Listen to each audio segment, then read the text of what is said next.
નમસ્કાર મારા વાલા દર્શક મિત્રો, દેશ વિદેશમાં રહેતા મારા દરેક દર્શક મિત્રોને હર હર મહાદેવ અને જય સ્વામિનારાયણ. મિત્રો, આજના વિડીયોમાં આપણે મેથી વિશે વાત કરવાના છીએ અને ખાસ કરીને જે મેથીના દાણા આવે છે તેના વિશે વાત કરવાના છીએ. તો આ વિડીયોમાં હું તમને મેથી દાણામાં કયા કયા પોષક તત્વો હોય છે, મેથી દાણા કોણે ન ખાવા જોઈએ, કેટલા ખાવા જોઈએ અને કેવી રીતે ખાવા જોઈએ, અને જો કયા ટાઈમે ખાઈએ તો આપણને વધારે ફાયદો થાય છે તેના વિશે આપણે વિસ્તૃતમાં વાત કરશું. તો એક પણ મિનિટની વાર કર્યા વગર આપણે આ રસપ્રદ વિડીયોની શરૂઆત કરીએ. મિત્રો, વાત કરીએ તો આપણા રસોડામાં એવી ઘણી બધી વસ્તુઓ છે કે જે આપણા સ્વાસ્થ્ય માટે ખૂબ જ ફાયદાકારક છે, અને તેમાંની એક વસ્તુની આપણે જે વાત કરવાના છીએ એ છે મિત્રો મેથી. મિત્રો, મેથીને ઇંગ્લિશમાં ફેનુગ્રીક કહેવામાં આવે છે અને તેનો સામાન્ય રીતે આપણા ખોરાકમાં સ્વાદ વધારવા માટે એનો ઉપયોગ થાય છે, પણ આયુર્વેદમાં તેનું ઔષધીય મહત્વ ખૂબ જ બતાવવામાં આવેલ છે. મિત્રો, વાત કરીએ તો આપણું અત્યારે મોડર્ન સાયન્સ પણ મેથીના ફાયદાઓ વિશે ઘણી બધી વાતો કરે છે. અને જો રિસર્ચ વિશે આપણે વાત કરીએ તો નેશનલ ઇન્સ્ટિટ્યૂટ ઓફ હેલ્થમાં પ્રકાશિત એક રિપોર્ટ અનુસાર મેથીનો અર્ક શરીરની ચરબી ઘટાડવાનું કામ કરે છે તથા તે સ્નાયુઓને મજબૂત બનાવવા ઉપરાંત સ્ટેમિનાને પણ સ્વસ્થ રાખવાનું વાત કરે છે. મિત્રો, આજના વિડીયોમાં આપણે મેથીના ફાયદા સાથે સાથે મેથીનું સેવન કેવી રીતે કરવું જોઈએ અને શું વધુ પડતી મેથી ખાવાથી શું નુકસાન થઈ શકે તેની પણ આપણે આજના વિડીયોમાં વાત કરવાના છીએ. તો મિત્રો, પહેલાં આપણે વાત કરીએ તો મેથીમાં કયા કયા પોષક તત્વો રહેલા હોય છે. તો મિત્રો, જર્નલ ઓફ ફૂડ સાયન્સમાં પ્રકાશિત થયેલા અભ્યાસ મુજબ મેથીના દર 100 ગ્રામ દાણામાં 60% કાર્બોહાઈડ્રેટ, 25% ડાયટરી ફાઇબર, 23 ગ્રામ પ્રોટીન, 6 ગ્રામ ચરબી અને 9 ગ્રામ પાણી હોય છે.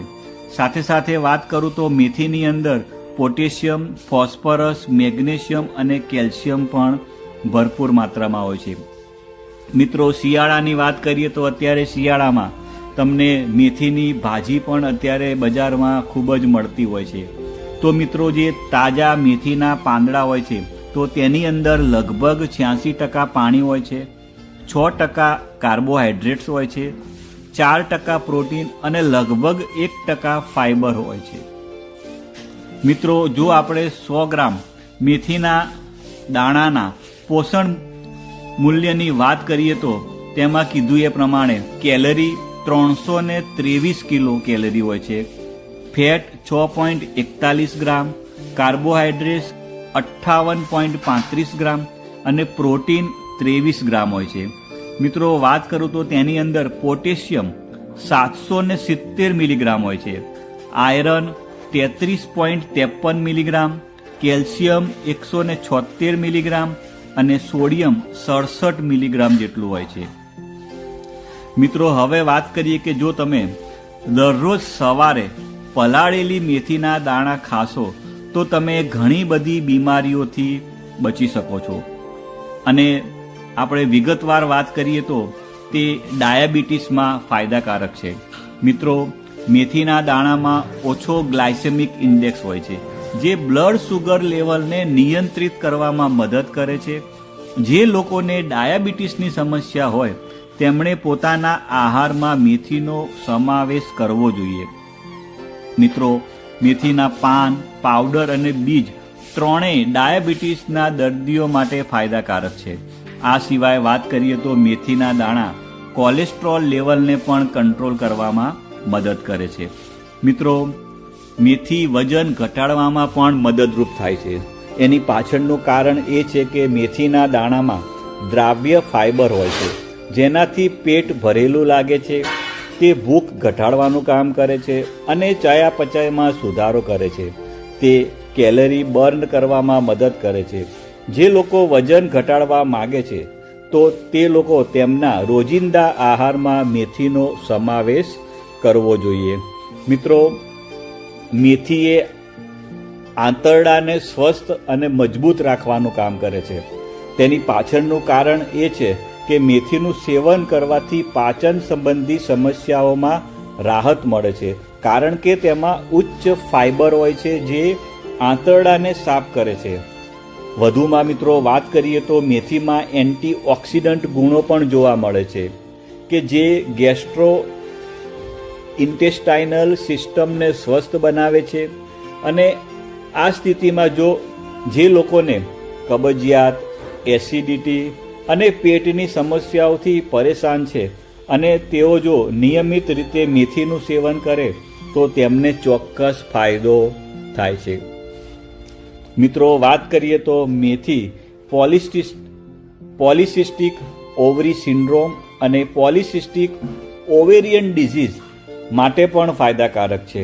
મિત્રો મેથી અનિયમિત માસિક ધર્મ, પીરિયડ્સ દરમિયાન વધુ પડતો દુખાવો, ચહેરા પર અનિચ્છનીય વાળ, ખીલ તથા તણાવ જેવી સમસ્યાઓથી રાહત આપવાનું કામ કરે છે. મિત્રો વાત કરીએ તો મેથી શ્વાસ સંબંધી રોગોમાં પણ ફાયદાકારક છે.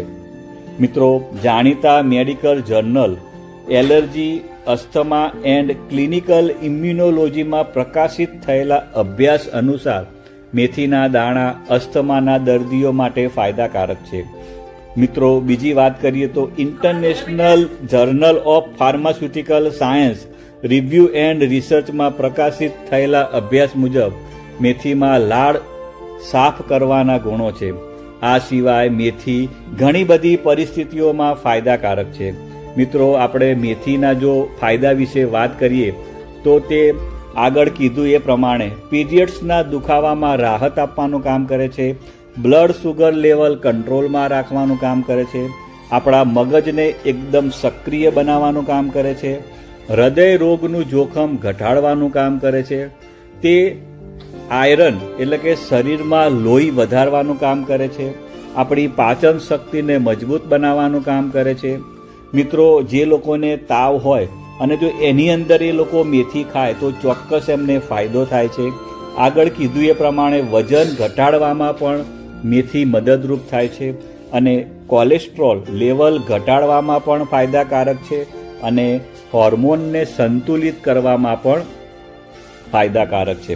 હવે મિત્રો તમને એમ થાય કે આપણે મેથીનો આપણા આહારમાં કેવી રીતે સમાવેશ કરીએ, તો મિત્રો તમે મેથીની ચા પણ બનાવી શકો છો.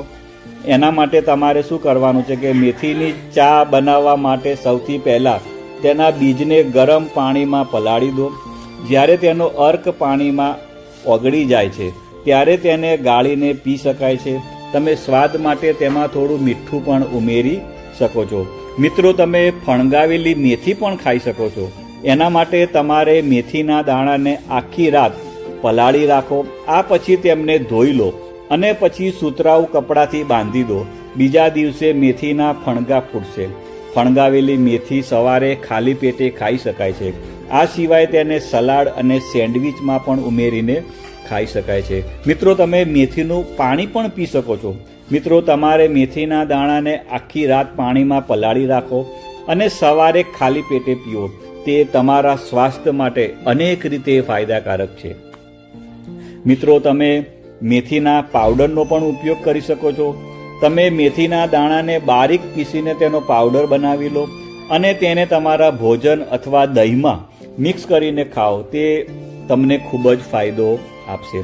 ઘણા લોકો મેથીનો સૂપ પણ પીતા હોય છે. મિત્રો તમારી પસંદગીના શાકભાજી સાથે મેથીના દાણાને ઉકાળીને સૂપ તૈયાર કરો અને તેમાં થોડું મીઠું નાખીને પણ તમે પી શકો છો. મિત્રો વાત કરીએ તો હવે વધુ પડતી મેથી ખાવાથી કોઈ નુકસાન થાય ખરું? તો મિત્રો એનો જવાબ છે કે જો વધુ પડતી મેથીનું જો સેવન કરવામાં આવે તો પાચન સંબંધી સમસ્યાઓ થઈ શકે છે, કારણ કે તેમાં ફાઇબરનું પ્રમાણ વધુ હોય છે. મિત્રો વાત કરીએ તો જો તમે વધુ પડતી મેથી ખાઓ છો તો મેથીનો ગુણ ગરમ હોય છે, જેના કારણે શ્વાસ લેવામાં તકલીફ પડી શકે છે. પેટ સંબંધિત સમસ્યાઓ જેમ કે ઝાડા, ઉબકા અને ઉલટી પણ થઈ શકે છે. કેટલાક લોકોને મેથીથી એલર્જી પણ હોઈ શકે છે.